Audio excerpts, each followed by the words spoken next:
जय हिंद दोस्तों, SK1 education में आप लोगों का हार्दिक स्वागत है। आज के इस वीडियो में हम लोग पादप समूह जिसे प्लांट किंगडम कहते हैं उसी के बारे में अध्ययन करेंगे। तो चलिए वीडियो को शुरू करते हैं। सबसे पहले देखिए, प्लांट किंगडम को दो भागों में बांटा गया है। पहला है क्रिप्टोगेम जिसे अपुष्पीय पौधा कहते हैं। दूसरा है फेनरोगेम जिसे पुष्पीय पौधा कहा जाता है। ठीक है, तो क्रिप्टोगेम को तीन भागों में बांटा गया है मुख्य रूप से। पहला है थैलोफाइटा, दूसरा है ब्रायोफाइटा और तीसरा है टेरिडोफाइटा।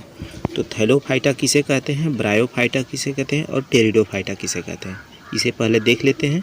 उसके बाद से हम लोग देखेंगे कि पुष्पीय पौधा या फेनरोगेम किसे कहते हैं। ठीक है, तो चलिए पहले देखते हैं हम लोग कि थैलोफाइटा किसे कहते हैं। तो थैलोफाइटा को मुख्य रूप से तीन भागों में बांटा गया है। थैलोफाइटा को मुख्य रूप से तीन भागों में बांटा गया है। पहला है शैवाल, दूसरा है कवक, तीसरा है लाइकेन। शैवाल को एल्गी कहते हैं, कवक को फंगी कहते हैं और लाइकेन को सहजीवी कहते हैं। ठीक है, तो देखिए ब्रायोफाइटा किसे कहते हैं।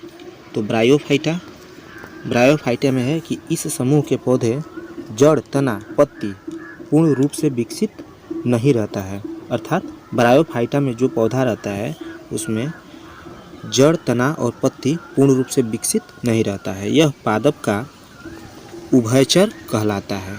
ये जल थल दोनों पर होता है। जैसे में क्या होता है, मांस और रिक्सिया, दो ये ब्रायोफाइटा के प्रकार हैं। ठीक है, अगला देखिए, अगला है टेरिडोफाइटा। टेरिडोफाइटा किसे कहते हैं। तो देखिए, इस वर्ग के पौधे में जड़, तना, पत्ती विकसित रहता है। इसे भूमि पर विकसित होने वाला प्रथम पादप कहते हैं। एग्जाम्पल के लिए फर्न इत्यादि इसमें कई आते हैं। ठीक है, तो देखिए पहले हम लोग इस समूह में थैलोफाइटा समूह में हम लोग आज पहले पढ़ेंगे शैवाल के बारे में। शैवाल किसे कहते हैं। तो देखिए, चलिए इस वर्ग में देखिए शैवाल के बारे में है, एल्गी जिसे कहते हैं। इसमें है कि इस वर्ग के पौधे क्लोरोफिल के कारण हरे होते हैं। इस वर्ग के पौधे क्लोरोफिल के कारण क्या होते हैं, हरे होते हैं। इसकी कोशिका भित्ति सेल्यूलोज की बनी होती है। इसकी कोशिका भित्ति किसकी बनी होती है, सेल्यूलोज की बनी होती है। इसके कुछ ये नीचे एग्जाम्पल दिए गए हैं, जैसे मान लीजिए स्पाइरोगाइरा, अल्ट्रेक्स, एजोला इत्यादि, ये सब इसके एग्जाम्पल दिए गए हैं। ठीक है, अगला देखिए, अगला है कवक। कवक किसे कहते हैं।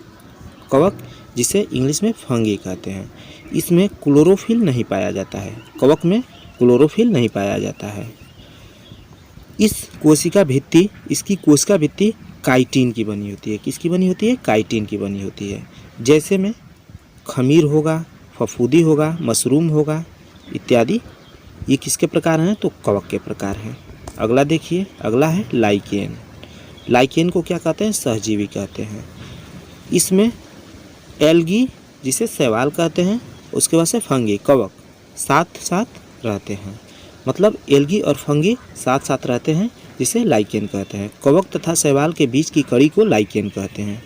कवक तथा शैवाल के बीच की कड़ी को क्या कहते हैं, लाइकेन कहते हैं।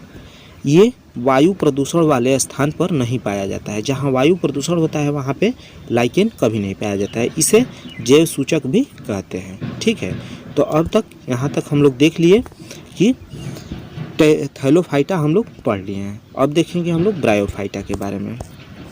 तो देखिए, दूसरा है ब्रायोफाइटा। नहीं, अब देखेंगे इसमें हम लोग पुष्पीय पौधा कौन सा होता है, जिसे फेनरोगेम कहते हैं। फेनरोगेम के बारे में, तो चलिए फेनरोगेम के बारे में देख लेते हैं। फेनरोगेम जिसे पुष्पीय पौधा कहा जाता है। तो देखिए, फेनरोगेम को दो भागों में बांटा गया है। एक जिम्नोस्पर्म, एक है एंजियोस्पर्म। जिम्नोस्पर्म को हिंदी में कहते हैं नग्न बीजीय या अनग्न बीजीय या अनावृत बीजीय, और दूसरा है एंजियोस्पर्म जिसे आवृत बीजीय कहते हैं।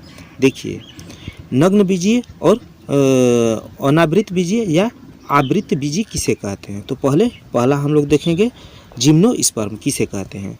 तो देखिए ये क्या है, इसमें जड़, तना, पत्ती, फूल तथा बीज पाया जाता है। किसमें? जिम्नोस्पर्म में जड़, तना, फूल, पत्ती तथा बीज पाया जाता है, परंतु फल नहीं पाया जाता है। जैसे सिकोया, सिकोया जो है ये जिम्नोस्पर्म का उदाहरण है। ठीक है। अगला है एल्गी। एल्गी किसे कहते हैं? तो इसमें इसमें फल भी पाया जाता है, बीज फल के अंदर रहता है। इसमें जड़, तना, फूल तथा उसके साथ साथ फल भी पाया जाता है। और इसमें जो बीज रहता है फल के अंदर रहता है।